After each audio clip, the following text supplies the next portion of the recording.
Good morning, sir. Ashish, sir. Good morning. Yeah. Good morning. Good morning. Am I audible? Okay, okay.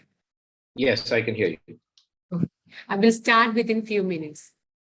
Okay, can you enable my screen sharing? So I will just test the presentation. Yes, yes. Muniraj?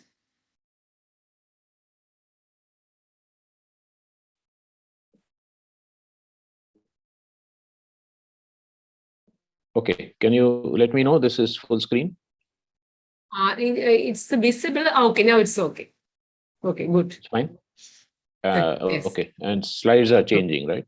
Yes, yes, correct. Okay, okay. All right. Thank you. Thank you.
എന്നാ എനിക്ക് പോയി കൊണ്ടുപോകാൻ വേണ്ട ഞാൻ ഇവിടെ തന്നെ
Meera, shall we start? Yes, ma'am. Okay. Good morning and welcome to the sixth technical session of the three-day online international workshop on research methodology and doctoral colloquium organized by the Department of Economics, University of Kerala. I would like to welcome Mr. Ashish Kothari, founder of Kalpvriksh and former chairman of Greenpeace India, Professor Anita V, professor and head of our department and organizing secretary of this workshop, Dr. Manju S. Nair, Dean, Faculty of Social Sciences of our university, and all the faculty members of our department, research scholars, students, and all other participants who have joined us from other institutions. In this session, we are really grateful to have Kothari sir, who has been at the forefront of environmental action in India, who would be talking to us on the topic Alternative Economies and Eco-Swaraj, Research Priorities. Sri Ashish Kothari is an environmentalist working on development, environment interface, biodiversity policy, and alternatives. He is one of the founders of Kalpvriksh, a non-profit organization which deals with environment and development issues. He has been associated with people's movements like Narmada Bachao Andolan, Beach Bachao Andolan, and Sir has been a teacher of environment at the Indian Institute of Public Administration, New Delhi. He has also been a guest faculty at several universities and institutes and was Mellon Fellow at Burdwan College, USA. Sir has been a member of steering committees of the World Commission on Protected Areas and IUCN Commission on Environmental, Economic and Social Policy. He has also served on the governing board of the Convention on Biodiversity Alliance and was the former chairman of Greenpeace India.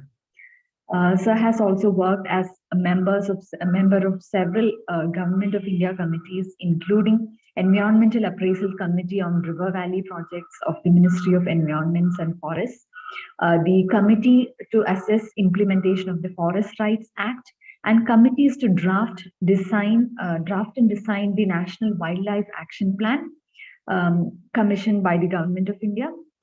Sir is currently coordinating the Vikalp Sangam or the Alternatives Confluence process, which provides a forum for organizations and individuals working on development alternatives across India to come together. Since early 2016, Sir is coordinator of the project Acknowledge, an international multi-partner process sponsored by the International Social Science Council. In 2019, he co-created the Global Tapestry of Alternatives process. A postgraduate in sociology from the Delhi School of Economics, Sir has authored and co-authored many books on India's environment, birds, and biodiversity. With great respect, I invite you, sir, to deliver this address. Thank you.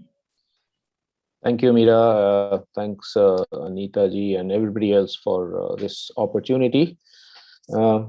As always in the last 2 years, I have to say that it would be much more wonderful to be physically there with you all, but hopefully that opportunity will come soon. Meanwhile, being on still better than not being able to interact. So thank you for the opportunity. I will get straight into the presentation and speak for about maybe 40 to 45 minutes, and then hopefully we can have about half an hour of question, answer, and discussion. Let me know, please, if my presentation is on full screen. Can somebody let me know if the presentation is full screen? Yes, sir. Okay, thank you. Okay, so I will do this in 3 or 4 parts. The first part will look at what is the problem with the current model of development and why is it that we are searching for alternatives. The second part will look at people's responses, especially ground level or grassroots initiatives at trying to meet people's needs and aspirations without causing the kind of problems that the current model is causing. And then the third part will look at what is the kind of overall framework of change or transformation, or what sort of society we want that is emerging from these ground level initiatives. And the fourth part, I'll look at what are the sort of research priorities that are emerging based on all of it. So we know, of course, that one part of the narrative is that India is has been growing rapidly. We are moving rapidly away from being an underdeveloped to a developing to now a developed country. We are the 5th largest economy in the world. And if you look at the normal sort of indicators of development, we seem to be doing reasonably well in terms of per capita income, etc., etc. But this picture hides another reality, which is also equally, if not more important, which is the kind of violence that this model of development has also brought, both to nature, as you can see in this particular advertisement. This is from Indian multinational corporations who seems to think that nature is a barrier, and if you want development, you have to rip jungles and move them aside in order to lay pipelines, or the same thing goes for mining or all sorts of other so-called development projects. But it's not just nature, it is also communities who are most dependent on nature and natural resources, on land, on livelihoods that are based on nature and natural resources, which are also often violently dispossessed and displaced. We have also seen how this model of development, which is based on continuous economic growth, is unsustainable. Globally, we know that, for instance, the kind of what is called planetary limits, that is to say, we have to be able to contain human activity within certain ecological boundaries. Those boundaries are being crossed, which is why we now see the phenomenon of climate crisis, because either our carbon or other sorts of ecological limits that are placed have already been broken, as you can see in this image, which is from a scientific paper a few years back. And if you look at the fact that we have to use resources at a scale or a rate where those resources are being replenished, it could be water, it could be forests, it could be anything like that. We are already using 1.5 times the rate at which that replenishment can take place. So it is completely unsustainable. The crisis of climate change is already here, and we are going to face it more and more and more, whether it's with wildfires or it's with floods or it's with declining agricultural productivity, changes in weather patterns, etc. Interestingly, also, if you look at the last 50, 60 years of development, we have seen a huge amount of ecological destruction that has taken place in the name of development, such as this picture is from a mining project in Madhya Pradesh. And wherever this was, has already been destroyed. So there's been massive amounts of destruction of different kinds of natural ecosystems, which is threatening the wildlife that has coexisted with us in India. But also it is impacting several 100 million people who, as I said, are directly dependent on these natural resources. If you take something like water, it is a crisis that is coming up in a very big way. Half of India is facing serious kinds of water shortage or water pollution, and no amount of economic growth is ever going to be able to replace clean drinking water once we have destroyed it.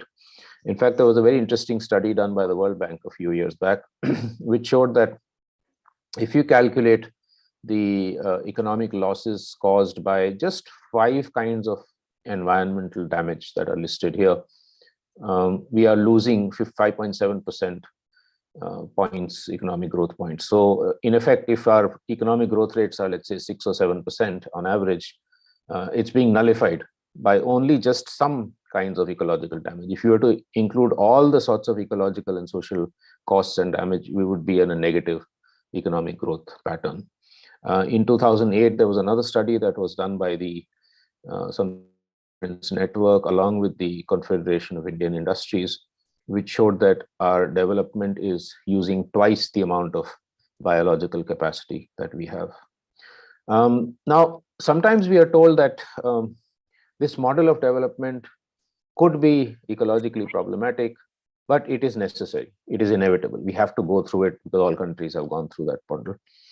In order to remove inequalities, to create jobs, livelihoods, etc., etc. But then we see, on the other hand, that in fact, the same model is actually increasing inequalities and increasing deprivation, which I'll show you in a minute.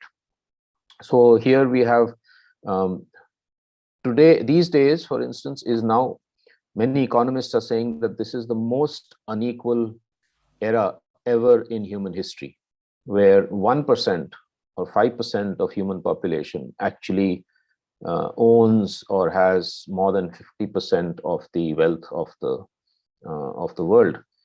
India's top 10%, the richest 10%, have more than 75% of its wealth. So this is the kind of crazy results that are taking place because of this model of development.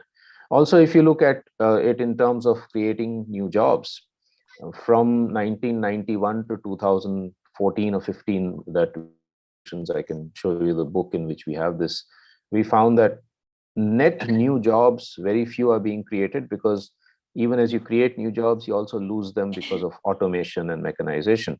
And most of the new jobs are in the informal sector, extremely vulnerable to being kicked off at any time, or to the kind of crisis we just saw during the last 2 years. And if you think of poverty, not just terms of the amount of money that is being earned every day, but in terms of deprivation from basic needs, which could be clean drinking water or adequate nutritious food or good housing. According to us, 70% of India actually is poor in one way or the other. And there are new forms of impoverishment that are taking place. So in the name of development, for instance, 60 million people have been displaced from their homes. People just uprooted because the government decided that we have to have mining here, or a dam here, or a sports complex there, or an expressway there. And you just uproot a village and push it and throw it out somewhere else. Most of these people have never been properly resettled. Finally, it's very important for us to also note that this model of development, because there is such a fixation that we have to have 5-10% economic growth, whatever comes in the way of that has to be shoved aside. That includes democratic rights. If people are protesting against, say, mining, or against the destruction of forests, or that forcible takeover of their lands, they're called anti-development, increasingly anti-national, secessionist, etc. We've seen, for instance, what's happened to young people who are simply raising issues of climate justice or who are supporting the farmers movement in the last few months. If you want much more detailed analysis, there's a book that a colleague and I did in 2012-13, which has 300 pages of very in-depth analysis of economic development, especially since 1991, of the globalization that we have in India and its impacts on social, ecological, cultural sectors of life. In the COVID pandemic, we have seen two very interesting broad trends. One is where some corporations have used this as an opportunity to raise more and more profits. So the rich, the super rich, have actually become even more super rich in the last couple of years, even as hundreds of millions of people have lost their livelihoods and jobs. And some governments have used this as an opportunity to increase their authoritarian tendencies, more state, more citizen service. But on the other hand, people's organizations, communities, and some governments also have gone out of their comfort zones to help other people, to create forums of solidarity, young people helping old people during the whole pandemic crisis, etc. So these expressions of solidarity, generosity is what I think we need to really focus on. How did those happen, and how do we increase that in our economic policies? So the question that arises when we critique the model of development is, are there alternatives? Or are we forced to go in this direction and then try and patch up the environment and people's livelihoods in some way? And that's what I'll focus on in the rest of the presentation. For me, there are two very important kinds of alternatives. One is where people are saying no. We don't take this lying down anymore. We won't take the forcible acquisition of our lands and our forests and our waters. We will protest, we will resist. And that resistance is not only to a dam here or a mining project somewhere else or whatever. It is to the structures that actually are creating these problems in the first place. That could be, for instance, the control over by private corporations in capitalism. It could be the control by people sitting in the the corridors of power in New Delhi.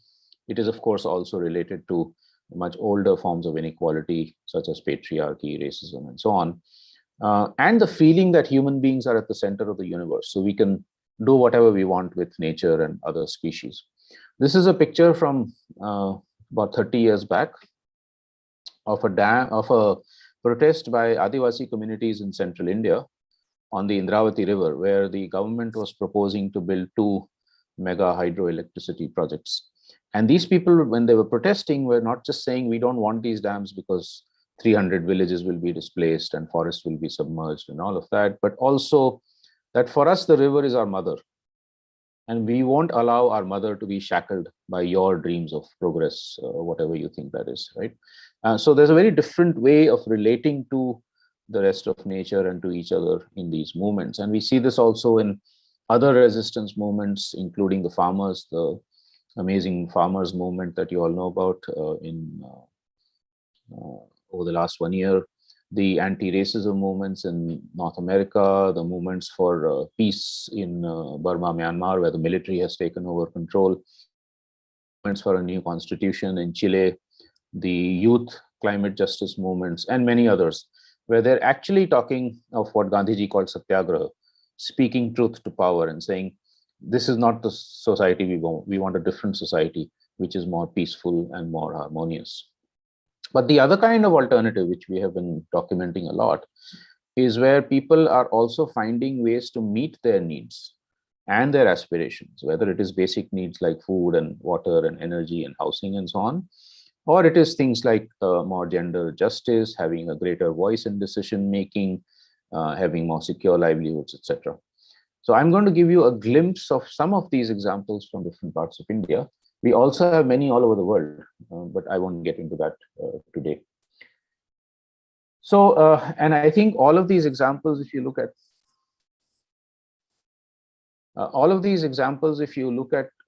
more closely, you will find that there is enormous scope for looking at, say, research. If you're talking about economics research, then there's a lot that can be done in looking at these examples, and I'll come back to that at the end. But just let's look at these examples for a while.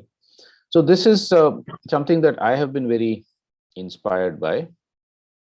This is a group of about 5,000 Dalit in Telangana who 30 years back were facing poverty, hunger, malnutrition, lack of access to education and health, etc. And then they made a lot of collectives. They created a lot of collectives of these women farmers in 75 villages, and then a federation of these collectives. And they switched back to their traditional varieties of crops, millets and local rice varieties and so on. They went completely organic. They shared a lot of their seeds, their knowledge, their different kinds of resources that they had. And through all of that, they were actually able to increase the productivity of their land significantly without chemicals, and in a sustainable way, so that today in every one of those households, there's not just enough to eat, they can also put some into the market. And they've created for themselves what they call food sovereignty, Anna Swaraj, not just security, but which means complete control over everything to do with food. They've also gone beyond that and created their own community radio station. They make films. They ran an alternative school for some time. And in many other ways, they've transformed their lives as Dalit women, which used to be very oppressed and marginalized in the past. During the COVID pandemic, the same women who were facing hunger 30 years back have been actually feeding health workers and municipality workers in the nearby town of Zahirabad. Let's move a little bit further north. This is in central India. This is in Adivasi Belt. And here, a large number of villages, about 90 villages, have gathered together in what they call a Mahagram Sabha to oppose mining in their forest areas, to conserve and take control over the forests, to try and practice much more organic production and farming, to create forums of local governance, and also to make sure that women are empowered to be equal partners in all the activities. And this is partly based on an old village called Medhalekha, which 30 years back actually started a movement in which they said that we will elect the government in New Delhi and Mumbai, but in our village, we are the government. Only we take decisions. And I'll come back to that when I talk about the form of democracy that's emerging. Talking about the COVID pandemic period, again, we have actually been documenting many examples around the country of where communities were able to thrive better, but actually do quite well through the entire pandemic, including during the economic lockdown, for food, for livelihoods, for health, etc. And why that was the case. So we've actually done this documentation and looked at what are the lessons emerging from that for other communities and for the whole country. There are about 65 examples in these documents. They're available for free PDF download. I'll put the link later on in the chat. Another, this is now moving up to North India. This is an interesting women's network called Mati, which has been trying to create secure livelihoods for women there, but also issues like domestic violence. For livelihoods, they have revived their traditional crafts based on wool, products made out of wool, etc. But also in the modern sector, created homestays. So tourists who come there will stay at home, they get the local food, they're able to, they also have nature guides who are able to take them around in the forest, around and do nature guiding and bird watching, etc. So because of this, the women in about 20 households are earning much better livelihoods, but still rooted in their own ecological and cultural context. Moving to Western India, this is an example from Kutch, where, in most parts of India, handicrafts have suffered a severe decline because of economic policies, because the policies are putting so much attention into, or basically allowing big big industry to take over with things like textiles or shoemaking or stuff that used to actually be household industries. So here in Kutch, the trend has been reversed. Handloom weaving has actually come back in a big way because of local organic cotton, and the products that are made out of that have created a great market. Now, in the process of the revival of the handlooms, what has happened also is that many young people who actually went off to work in factories of Adani or Tatas or went off to the Gulf to work have actually come back to do handloom weaving in their own households and their families. And when I asked them, we did a 2-year participatory research there.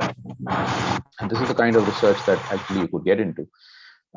This guy, Prakash, this young person, Prakash, who you see on the left-hand side, I asked him, I said, why didn't you go into IT or some other such thing? And he said, but my loom is my computer. When I'm working on my hand loom, I'm actually having to coordinate my head, my hands, and my heart. So I said, okay, head and hands, I can understand. Why the heart? And he said, look, if I do the product, you won't buy it, you won't like it. So it's this kind of a narrative of, it's not just about earning money. It's not just, okay, I will go into wherever the rat race is taking me and try and get more richer and richer. It's about also having the satisfaction of working in a way that's creative, in a way that's where time is in my own control, in a way where I'm actually sitting with my family and doing this. And also many young women have actually come into handloom weaving. So there's some sort of gender transformations also taking place. Now, if you were to look at many of these examples and others in other parts of the country, there are some fascinating examples of where villages that have revived themselves in many different ways, where a very thriving local economy and society has been created. There has been less out migration, and in some cases reverse migration, people actually coming back to the villages because they find that there's a good economic and social environment in which they can do things compared to what they were getting in the cities. So these are some examples of that from different parts of the country. You, of course, would be familiar with some of the Kudumbashree units in different parts of Kerala, where also employment is provided.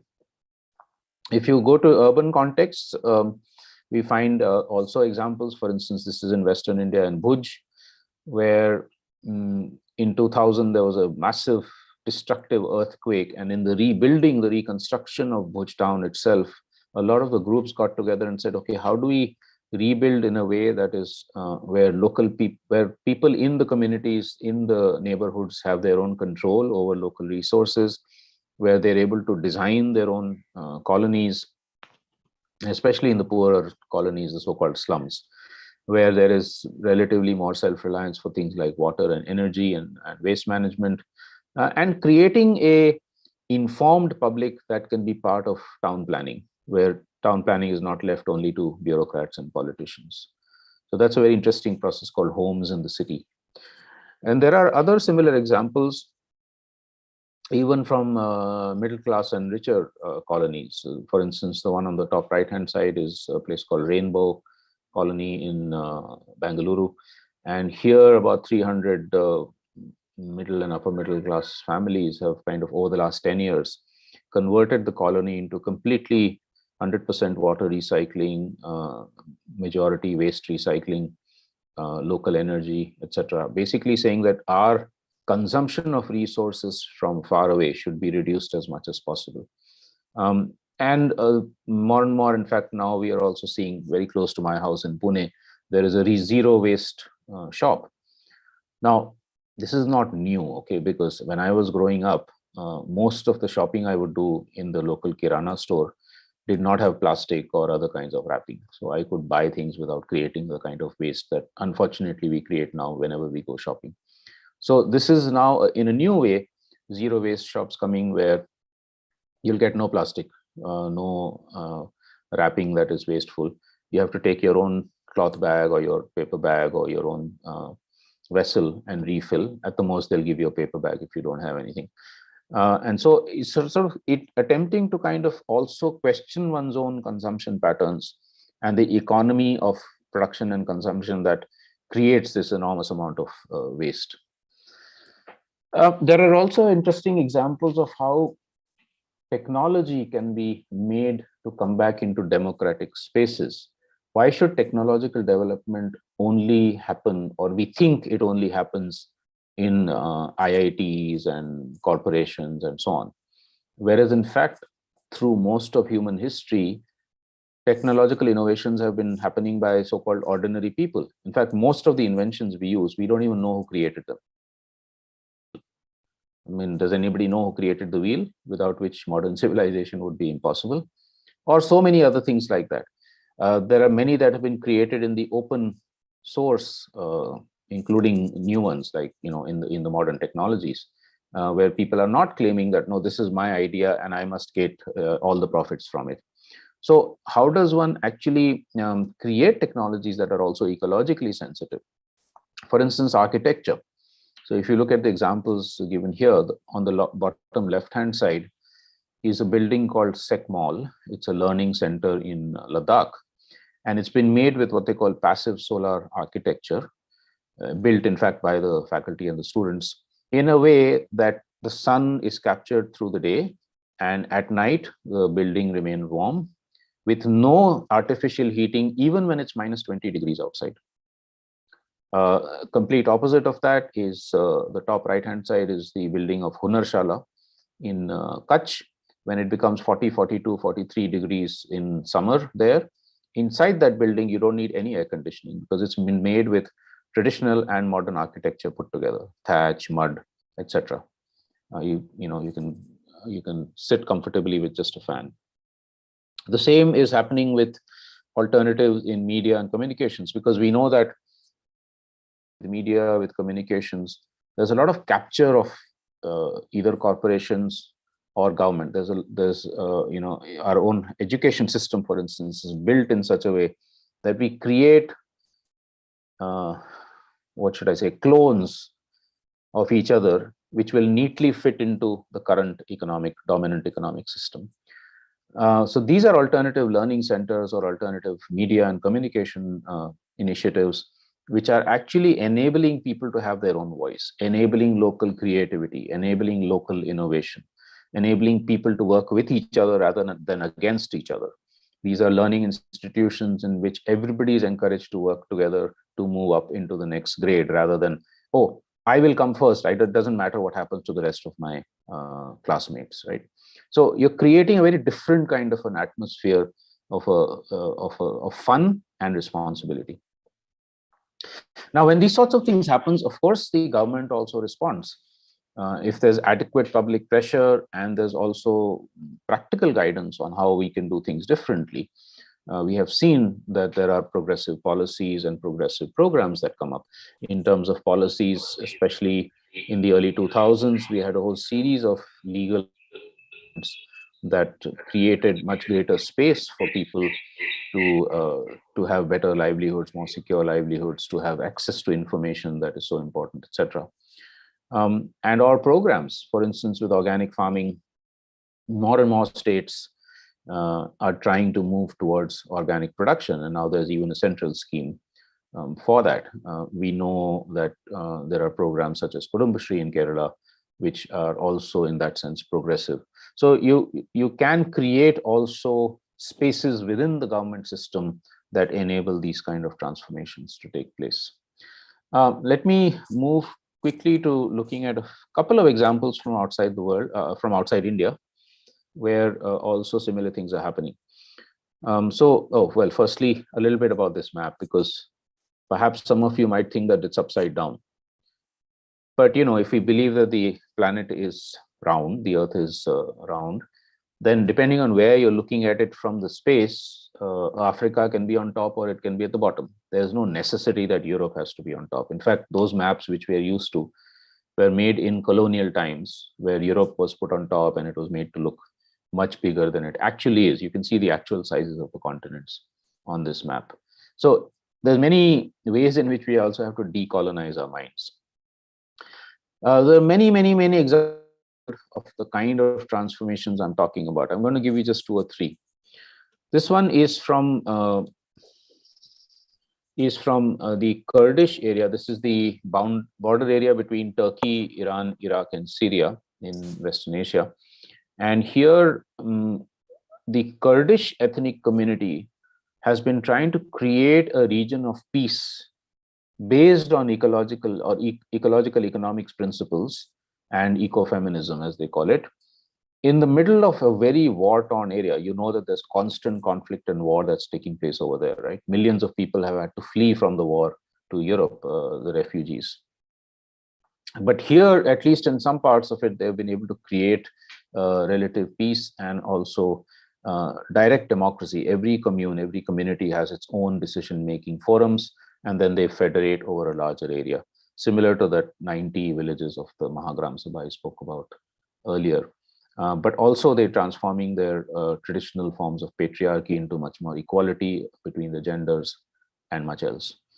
These are examples of what's happening in some of the modern economy. This is in Europe. So for instance, at the bottom left-hand side is an example of the richest countries in the world, where people have been trying to de-link a little bit from the centralized euro. Because, you know, I mean, for all of us, we have no control over money. Today, the rupee will buy me something. Tomorrow, it will only buy me half of that something, and I have no control over it.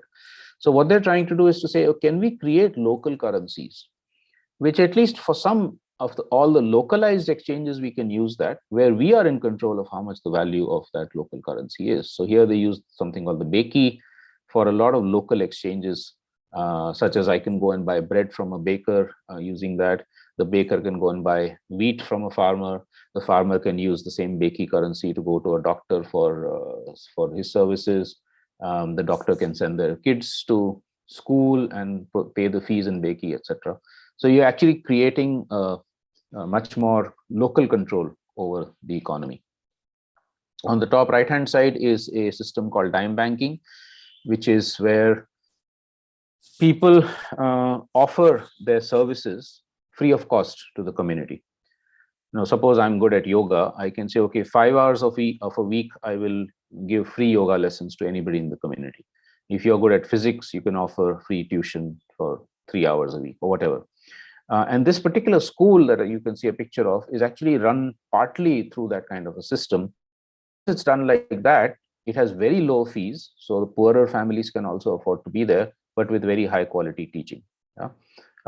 And so that kind of, it's called time banking, where you're actually trying to put your time resources together. Traditionally, of course, this always used to happen.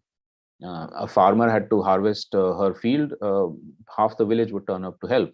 At the most, that person would have to give a feast to people. But it has actually in a way been happening, but unfortunately with increasing monetization, everything is now seen in terms of only money. At the left-hand side is a non-profit cafe. Young people are running this in Athens. And when I spoke to them, and asked them, but you know, why don't you want to make profits? And they said, no, our aim is to have fun. We're creating a business in which, of course, we are getting revenues back from whatever we're investing, but we're not into making profits. Why do we want to become richer and richer and richer? We're having fun doing this. And in the process, they also employ refugees and people with disabilities. So this is part of what's called the social and solidarity economy, a very non-capitalist way of trying to run business and run trade. It's the same thing with open software, with all kinds of alternative media, etc. So putting all of this together into a framework that we call Eco-Swaraj, I'll just speak about that and then end in the next 5-10 minutes. The Swaraj is a concept that's very old in India, probably 1,000 years old, but it became popular, of course, when Gandhi brought it into the independence struggle. But he was very clear to say that Swaraj is not just about India's independence from British rule. It actually means autonomy and freedom for a person, for a community, for a country, but in a way that is responsible to other people's autonomy and freedom and happiness and well-being. And we've extended that to say also the rest of nature. So it can't be that I will, my notion of freedom is to run my SUV wherever I want. It doesn't matter what the consequences to other people are, so long as I'm happy running my SUV, or stealing petrol from Middle East, and if they don't like it, I'll go and bomb them. That's the American way of freedom, right? It's not that. It's actually looking at one's own behavior, one's own patterns of consumption, etc., where autonomy then is mixed with responsibility. So Eco-Swaraj is really about radical democracy, which means radical means not extremist. It doesn't mean killing each other. It means going to. And so the idea is very simple, that wherever we are at the center of decision making. We hold the power. We don't give it over to politicians and bureaucrats. But when we exercise that power, we do it with responsibility towards other people and towards other species, towards the rest of nature. So therefore, radical ecological democracy. Now, there are 5 spheres of transformation you can think of in this kind of a system. So there's the sphere of politics, there's the sphere of economics, there's the sphere of social relationships, there's a sphere of culture and knowledge, and then there's a sphere of ecology. I'm not going to go into each of these in detail, but just to give you a little glimpse of some of them. So when we talk about politics, what the Mahagram Sabha in central India, for instance, is arguing, or the colony in Bhuj is arguing, that democracy is not just about going for elections. That's a very small component of democracy. Democracy actually is about us exercising power where we are. You know, the original meaning of the word democracy, democracy, which means power of the people. It is not power of people we elect. So how do we create more of these? And this could also be in an educational institution where students could say that, you know, it's our future at hand. So why are we not part of even formulating the syllabus? And I can actually give you examples where in many universities in the world now, economic students are actually saying, no, we want to be part of making the syllabus because you people have been teaching us completely the wrong economics, which is destroying the earth. We want a different kind of economics. So you actually create more democracy in any institution, any collective that we're part of. Another interesting aspect of this, which I can't go into detail, is to say, if you really want to do this kind of politics, which is responsive to natural processes and to cultural connections and things like that, and social justice, etc., we also have to start looking at whether our current political boundaries are appropriate. If you look at South Asia, it's divided into 5-6 countries, right? Part of the divisions is because of colonial heritage. And like the division between India and Bangladesh, it runs right through the world's largest mangrove ecosystem. And it's created problems for the fishing communities there, it's created problems for the tigers there, etc. So can we think of that as one political decision-making unit, the whole of the Sundarbans, and dissolve the boundary between, say, India and Bangladesh, the same between India and Pakistan, India and China, etc. A bit of a dream, but we can at least think along those lines and maybe try and work towards that. Part of these transformations, of course, are also the struggles for social justice, equality between men and women or different genders, against casteism, against racism, etc. And then the very important part of this is also acknowledging cultural and knowledge diversity. Now we have, in India, for instance, we have about 800 living languages, not just dialects, but full languages, right? And every one of these languages is a library of knowledge. Now, when we teach only in one state language across the whole state, Malayalam in Kerala, for instance, or Hindi in Uttar Pradesh or whatever, we're actually erasing these libraries of knowledge which are existing in the different mother tongues in that state. I don't know much about Kerala, but certainly I know that, for instance, from Gujarat, there are about a dozen different languages. And if you teach only in Gujarati, then all the local, the Bhilali and the Kutchi and all of that actually gets erased. So how do we sustain that? How do we sustain the diversity of faiths and not impose just one single religion on the whole country? And different knowledge systems. Knowledge is not just modern science. It is lots of different kinds of traditional sciences, traditional knowledge systems also. With economic we're talking about are also multiple. So for instance, I don't know how many of you as economic students have actually been taught the origin of the word economics. It comes from the word oikos in Greek, which means home. That is also the origin of the word ecology. Now, economics is about management of the home. Ecology is about understanding the home. Is it sensible to manage the home without first understanding it? So how can you have economics without ecology as its cover, right? It has to be integrated. Unfortunately, it has been separated all this time.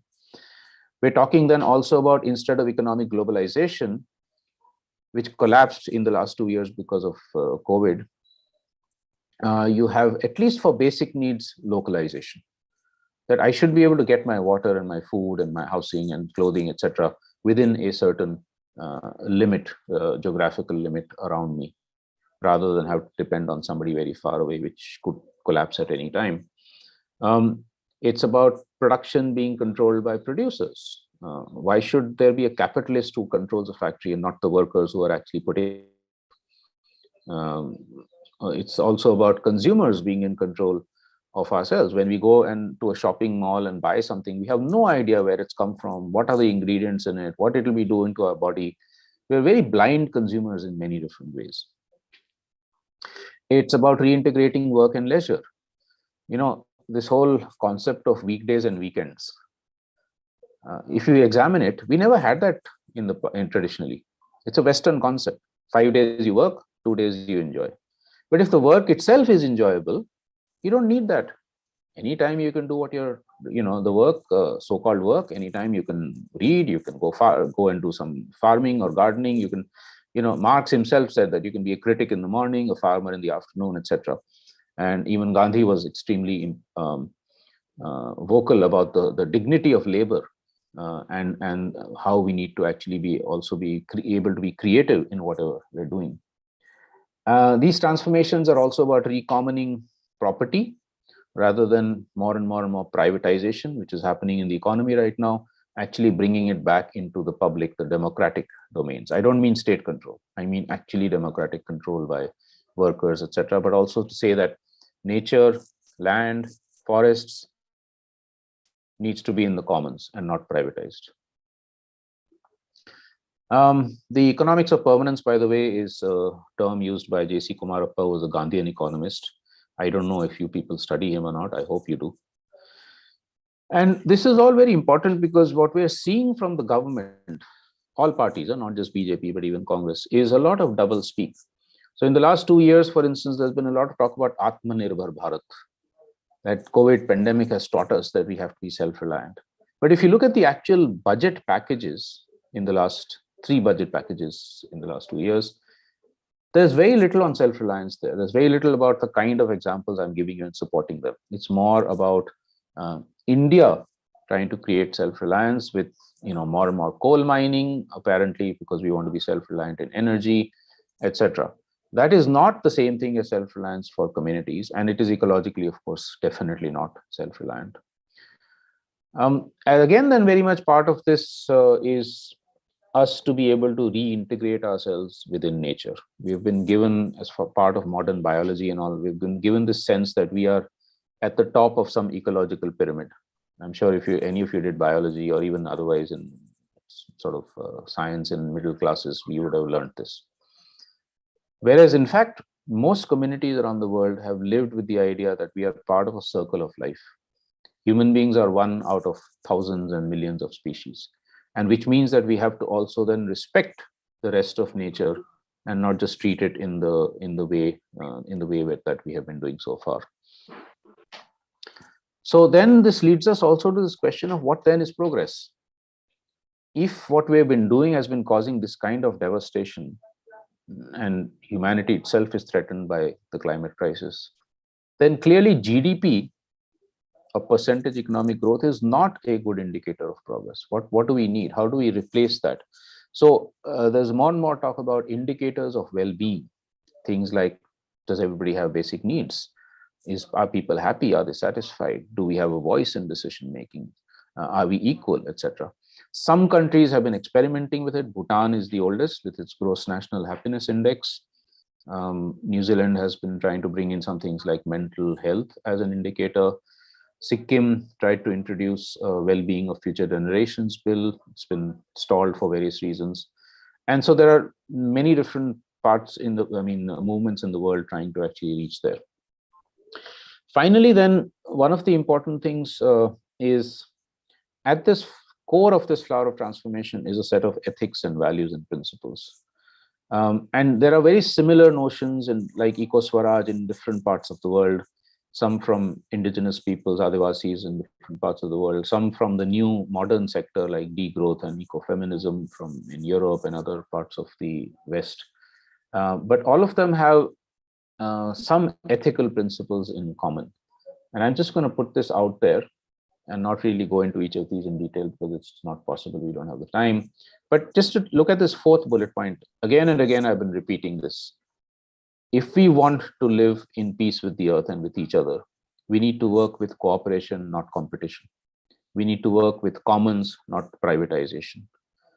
We have to have the collective in mind, not just individual selfishness. That doesn't mean we erase the individual. Individual is important.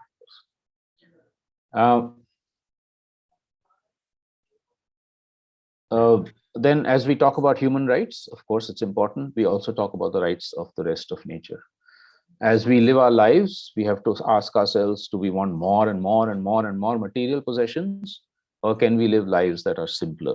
Because they might be as enjoyable and they're more responsible to the earth. So essentially, when we're talking about values, worldviews that actually celebrate life rather than destroy it. Okay, last 5 minutes and then I'll stop. One of the processes that we've created in India to try and bring a lot of these experiences together, share this knowledge, ask each other these questions, try and find more solutions, inspire more ground level initiatives, etc., is called Vikalp Sangam. It's just bringing all these different sectors and groups and movements and organizations and individuals of different kinds, activists, academics, etc., together. We've been doing physical gatherings, and there's as a part of that, there's a youth Vikalp Sangam process, which has been going on, which I would very much welcome US students to. There is a website that we run called vikalpsangam.org. This has already about 1,700 stories of positive change of the kind that I've been talking about. So please do take a look, especially if you're depressed just before your exams or after, then maybe go there for a few minutes so you can cheer up a bit. These are books. I'll put the links in the chat later on, where you can learn much more about the kind of transformations that people are envisaging or that are taking place in India and the rest of the world. Okay, let's skip this. So that's a book about what's happening in other parts of the world. Only then, what does all of this mean in terms of research priorities, right? Because that's obviously the thing that you're most interested in. Now, in terms of the topics, I can think of a number of things that are very crucial. There isn't enough research on the impacts of conventional development on people and on the environment. Are people actually happier when so-called development happens? And who really benefits, who loses out, and in what form, right? And over a period of time. There isn't enough research on alternative economic pathways, the kind of examples I've been giving you. Very little research is taking place because most people tend to focus on the scandals and all of that rather than looking at the good news. So what's happening in those alternative, like for instance, the Dalit women farmers, how is their local economy changing as a result of their movement towards food security and food sovereignty? What were the processes used? What hurdles came up? What opportunities were used? What were the methods people used for making these transformations happen? Then in terms of how we do this research. So it's very important for us to, when we do economics research, not just to focus on narrow economics, but to look at how economics relates to social relationships, to culture, to ecology, to politics, etc. A more holistic way of looking at things. When we do the research, how do we make it participatory, where the people that we are researching actually also become part of the thing? Like when we did the research in Kutch on the handloom weaving, the weavers were also part of doing that research itself. How do we build in multiple knowledge systems? Economics is not just what our PhDs are telling us. Economics is also what people are actually doing and conceiving of in their own area. People are also planners. People are also thinkers, ordinary people in villages and towns, right? And how do we do research that is culturally sensitive, ecologically sensitive? We don't go and impose ourselves in communities when we're doing the research, but actually have relations that we build up in these communities which are much more sensitive. There's a lot more available in terms of the new economics. There is older material like Kumarappa's Economy of Permanence. I really do hope that this is prescribed to you. And there's a lot more coming from other parts of the world on how can we achieve prosperity without growth. Herman Daly, probably the most famous in the world on steady state economics. A new very interesting model called donut economics, where you look at the economy from the point of view of the outer planetary limits and the inner social absolute limits without which people will be deprived, and much more. I am happy to continue with conversation on this even subsequent to this session. So that's my email ID and websites where you can get much more information. With that, I'll stop the screen share and open up to a discussion. Thank you very much. Thank you very much, sir. The discussion was really insightful. It really gave us an alternative perspective on how to view the economy, not just from the traditional lens of GDP and growth, and gave us a really good understanding about the positive developments of alternative economies. Thank you so much, sir. Now, as sir said, the session is open for discussion. Participants may raise their queries. Please unmute yourself or leave your comments in the chat box.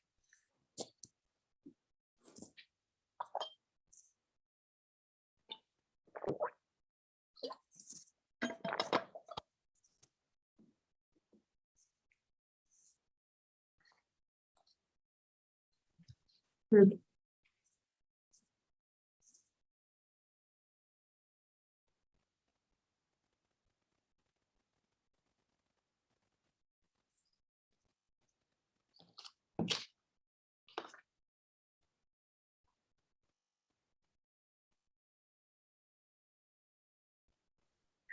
Now, while others come up with questions, if I may ask a question.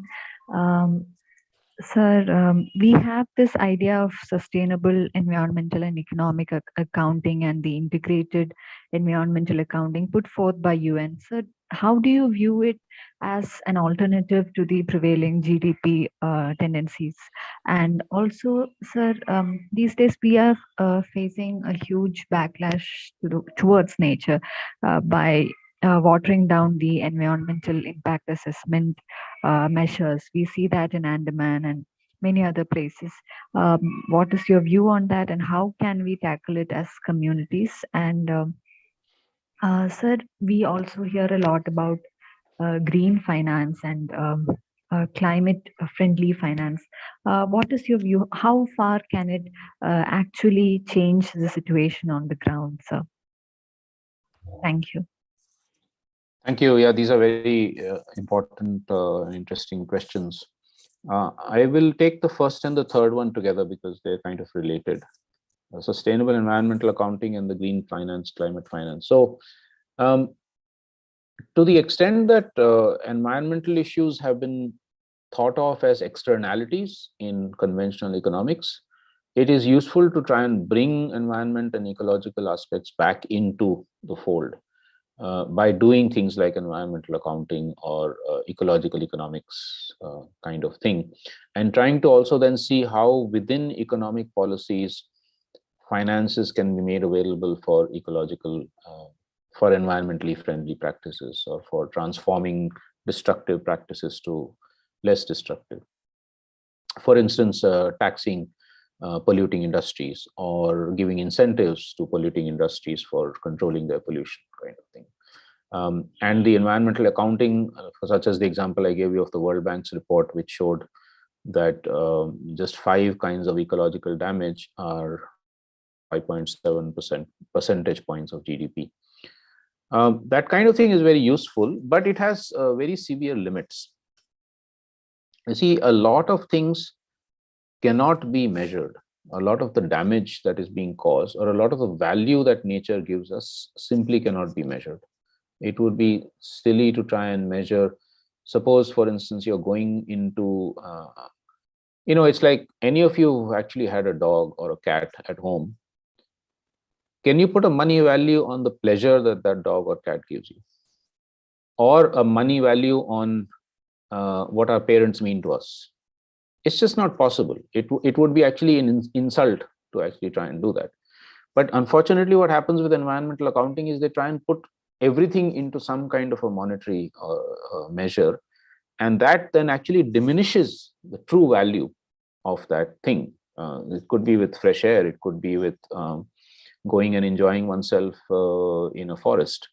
And so, to my mind, environmental accounting or environmental economics has its value, but it's very severely limited in terms of expressing the true value of nature, social relationships for that matter. So I would treat it as something that is very limited. It has value, but limited. We have to go beyond that into indicators or measures or ways of valuation, which are also qualitative, where it is the quality of the relationship that becomes important. And we know this within a family. We know this with, as I said, with, say, a relationship with a pet, etc. The danger also with looking at it purely from an environmental accounting point of view is that if you say that, okay, this forest is worth 1 crore of rupees, and some industrialist comes and says, well, I'm willing to buy it for 1.5 crores and sell it off, then your accounting goes for a 6, right? And there's always very rich people who are able to generate that kind of money. So any value that you put on something, there might be somebody else who actually, if they want to really take away with it, are able to do so. So it has all these sorts of limitations we have to be aware of. In terms of green finance also, it's sort of a similar problem because, see, I mean, there are two sorts of problems. One is, how do you even value finance into it? But the second problem is that it tends to think of finance as a solution to problems that are not financial. Now, if a certain amount of, let's say, greenhouse gases are being emitted somewhere, you have to go into the root issues of why that is there in the first place. What is our industrialization policy? What is our idea of progress and all of that? Simply saying that we will fund somebody to capture that carbon which is being emitted somewhere else, so a lot of climate finance is doing that, doesn't solve that particular problem. If you have a coal-fired power station somewhere in central India, let's say, it is emitting carbon dioxide, but it's also emitting all kinds of other pollutants. Now, suppose you say, okay, with climate finance, we will enable farmers or forest dwellers to capture that carbon somewhere else. So there'll be net zero carbon in the atmosphere. These days, that's the buzzword, right? Net zero in the atmosphere. That might, to some extent, solve the carbon issue, but it doesn't solve the problem that factory is causing to the surrounding population and the environment with all the other effluents that are coming out, the water pollution, the other sort of gaseous effluents that are coming out, which are not necessary. And so there are these sorts of very serious problems. There's also, for instance, you do climate financing or environmental or green financing, you say, okay, you can destroy, you mentioned Nicobar, right? You can destroy rainforests in Nicobar and just make sure you plant as many trees somewhere in Madhya Pradesh. It's actually gotten as ridiculous as that. There is no way a rainforest of the Andaman and Nicobar Islands can be reproduced in Madhya Pradesh. It makes no ecological sense whatsoever. But that's the kind of, that's what's happening in the name of green financing or offsets or net zero or no net loss, all these sort of buzzwords that have come in, where you tend to think that finances and market solutions and techno solutions will actually solve the problem. And this is the reason, I mean, this is also part of then the watering down of environmental regulatory measures, which you mentioned. In 2020, the attempt at trying to bring in a new environmental impact assessment notification, which was so bad that you got something like 20 lakh people writing into the ministry saying, we don't want this. A lot of young people, actually, mostly young people doing this.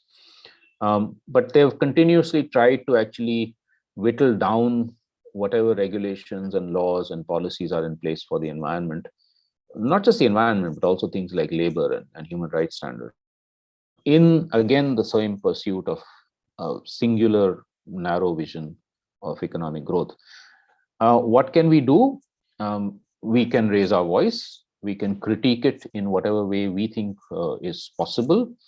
As academics, as universities, we actually have a very strong responsibility and a strong voice to raise these issues. Because, if I raise it as an activist, people will say, oh, this guy is an activist, he's writing, he's saying the same things over and over. But if you raise it as an academic, as a Department of Economics asking fundamental questions about whether this is the pathway we want to go, it's likely that more people will sit up and say, oh, if there is a university also saying this, that maybe there is some problem here, there is an issue that needs to be looked at. So I think we all can play our own roles in trying to raise awareness about these issues, and where necessary to create a counter voice that we're not going out in the streets necessarily, but just creating a counter narrative so that people have both sides of the picture and then can take a decision. Right, sir. Thank you. Our story is pretty horrifying. Talking about some 70,000 crore rupees investment in creating a mega complex for tourism and commerce there. And in the process, destroying all the very fragile ecosystems in the area. Yes, sir.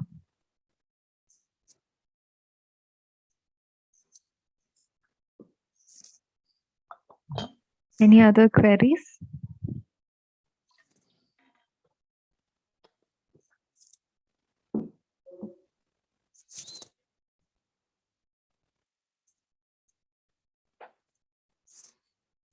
Maybe I can ask, how much of this kind of alternative vision and literature and even basic things like the root of the word economics coming from oikos, how much of that actually comes into your syllabus?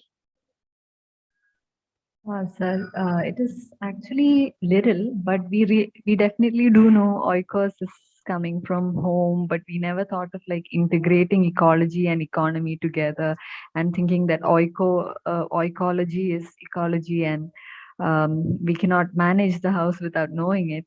That's definitely a new insight. We have courses on environmental economics, which also emphasize on community level and localized management of resources and sustainability. But yeah, this larger picture, I think, is lacking in our syllabus. And literature, like say Kumarappa's Economics of Permanence, etc., is that ever prescribed?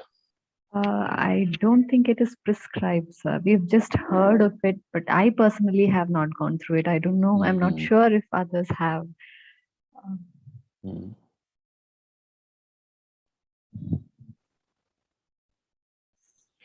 I know that you're also bound by certain restrictions in some ways, but I think within those limits, you can, on your own, at least bring this new literature or some older literature to the attention of students. Sure, sir. So sure. those who are interested can read them.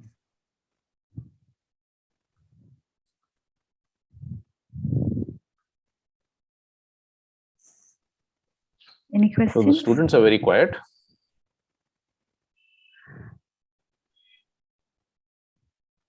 Any others coming up with questions?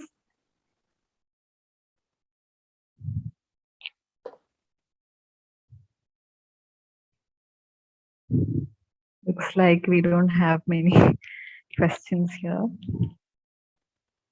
Sir, if I may ask a quick question. We recently had this whole issue about Uttarakhand and the need to develop it because there is a need for military mobility there. And we also saw the Supreme Court saying that we cannot compromise national security as well. So what is your view on that? You're talking about the Chardham roads, right? Yeah. Yeah. So it's interesting because the narrative keeps shifting. When they first proposed Char Dham, it was to be able to make access easier to pilgrims to obviously the four pilgrimage spots, the Hindu pilgrimage spots in Uttarakhand. And then when that was challenged and a committee that had been appointed by the Supreme Court actually said that you can make them much smaller, not as broad and as destructive because it's not needed. Then they brought in the whole security thing, saying, "Oh no, we need these roads because it's border area, etc." So it changes depending on which side the wind is flowing and how the mind has been made up that we want to make these roads. The real interests are actually the commercial interests, the road building itself to areas which they didn't have access to, to remove minerals or other kinds of things, creating areas where they can set up tourism resorts, where pilgrimage itself becomes actually a commercial activity rather than a spiritual activity. That's the real motives behind it. But they can't say all that, of course, right? So then they have to couch it in terms that sound justifiable. So that's what's happening. And actually, having been to one or two of those areas, it's very, very, it's quite traumatic actually to see what's happening there. The kind of devastation, ecological devastation that's being caused.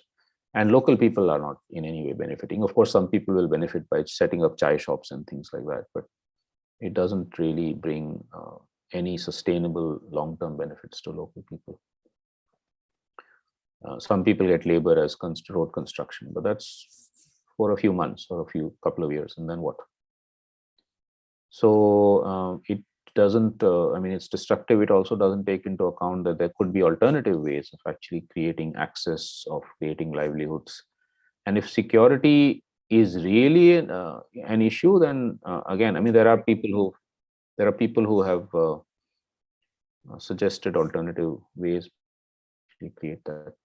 This constant thing of securing our borders all the time, same thing happened in Ladakh, is it doesn't ask the fundamental questions of why do we have those conflicts in the first place? How can you actually work better with neighbors so that we don't have those tensions and conflicts in the first place? Now that's a long-term goal, and I know it's difficult, but we also have to do that rather than constantly spending money on military security. If at all that's a real intention, which I doubt. Okay, sir. Are there any more queries or?